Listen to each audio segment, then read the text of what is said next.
Izay ny teny amboniky antsa fa ataorin'ny lalao dia samy nilaza ny fahitany azy ny mpilalao amin'ny Makihy sy ny mpanazatra navaran'ny mpilalao araka dia betsaka loatra ny fikoropahana ka dia beritsaka ihany koa ny baolina very izay no antony faharesena tamin'ity androany ity.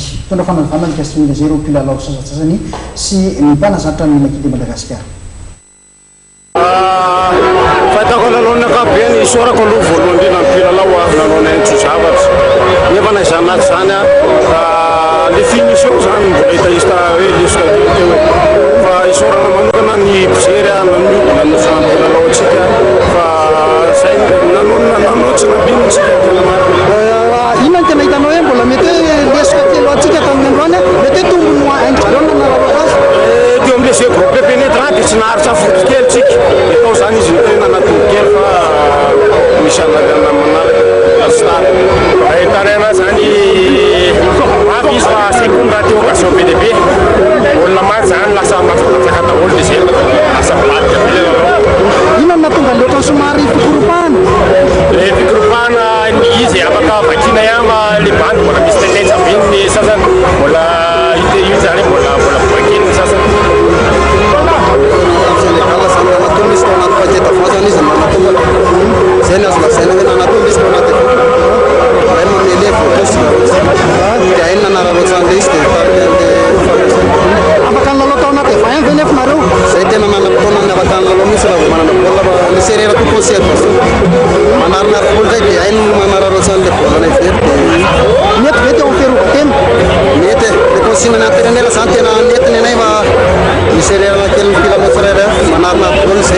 Jusqu'à première mi-temps tsika somary nagnaraka ny zay ohatrany somary tsy dia tafiditra en plus koa moa tsika nanano occasion be dia be dia niraté io moa point faible Makihy hatram'izay le raté occasion dia lasa mivaliny amintsika foana le zavatra tokony ho fatsika zay ny problème tamin'le match surtout première mi-temps.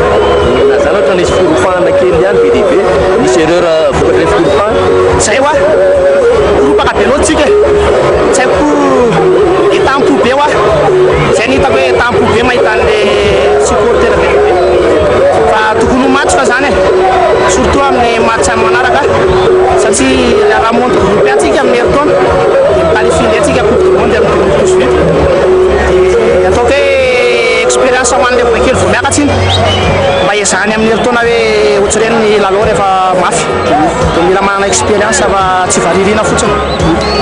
Mbola vonona anaty Makihy izy zay sa iny ny ahitana an'izao zay farany? Raha ndesaka mandeha be dia be na Facebook io na kalamanjana fa io tsy memboadidy ho any tena paraka le teneniko teo fa io miankina amin'ny performance aky ihany dia mbola vitako mitana forme koa mbola manao amin'ny herintaona na arakaraka sy zavatra miseho.